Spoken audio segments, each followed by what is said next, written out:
ऐसा है आप लोग इधर जिसके लिए आए ना, पुष्कर, पुष्कर का मंदिर नहीं है, मूर्ति नहीं है, पुष्कर नाम ही ब्रह्म सरोवर का है। इसे ब्रह्म सरोवर को कहा जाता है। अभी आपको बताऊंगा। अपने हिंदुओं में 3 देवता प्रमुख माने गए थे, ब्रह्मा विष्णु महेश।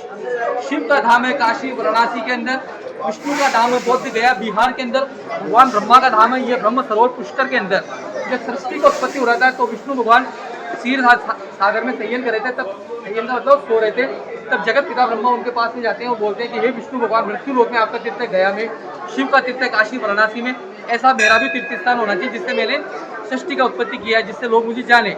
तो विष्णु की नाभि में से कमल का पुष्प निकलता है, वो कमल का पुष्प जगत पिता ब्रह्मा को देते हैं। कहते हैं कि पुष्प तुम जहाँ कहीं पर भी गिराओगे वहाँ पे मृत्यु लोक में तुम्हारा तीर्थ स्थान कहलाएगा। तत्पश्चात जगत पिता ब्रह्मा वो कमल का फ्लावर लेके ब्रह्म लोक में जाते हैं और एक तपस्या स्टार्ट करते हैं। तपस्या स्टार्ट करते हैं क्योंकि जगत पिता ब्रह्मा को अपना प्लेस बनाना रहता है। तो जगत पिता ब्रह्मा एक तपस्या स्टार्ट करते हैं। तपस्या स्टार्ट करने के बाद में एक शुभ मुहूर्त निकलता है जिसे बोलते हैं कार्तिक एकादशी से लेकर पूर्णमासी का, जिसके उपलक्ष्य में पुष्कर का मेला बढ़ता है। आपने पुष्कर फेयर का नाम सुना होगा, वो नवंबर के महीने में आता है, दीपावली के 15 रोज के बाद में।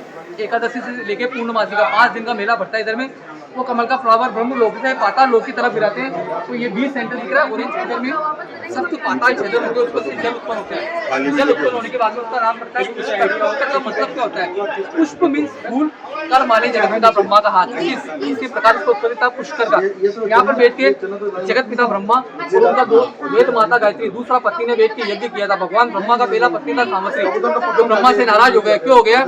यज्ञ का मुहूर्त निकला जा रहा था, धर्म पत्नी देखकर सावित्री बड़ी क्रोधित होती है और ब्रह्म देवता को श्राप देती है कि हे जगत पिता ब्रह्मा, आपने मेरे होते हुए दूसरा विवाह किया गायत्री के संग में, जाओ ब्रह्म देवता, मैं आपको श्राप देती हूँ, आपका पूरा विश्व में कहीं मंदिर नहीं होगा।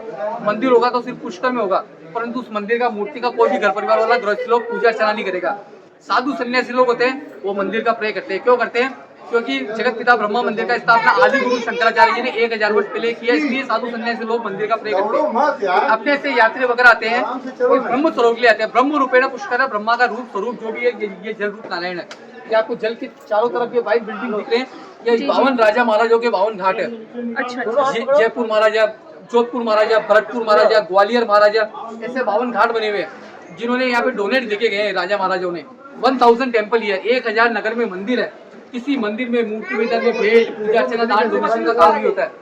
इधर में यात्री लोग मुख्य 3 काम से आता है। पहला काम राज्य को सुख शांति घूमने फिरने के हिसाब से आता है, तो उसका स्नान करता है। स्नान का मन नहीं होता है, नेत्रों के मस्तक के जल लगाता है, अपने परिवार की सुख शांति का मंगल तिलक लेता है। दूसरा काम, त्रेता युग में भगवान रामचंद्र जी स्वयं पिता दशरथ का पिंडदान तर्पण देने आए थे, तब जाके उनका मोक्ष का प्राप्ति हुआ था।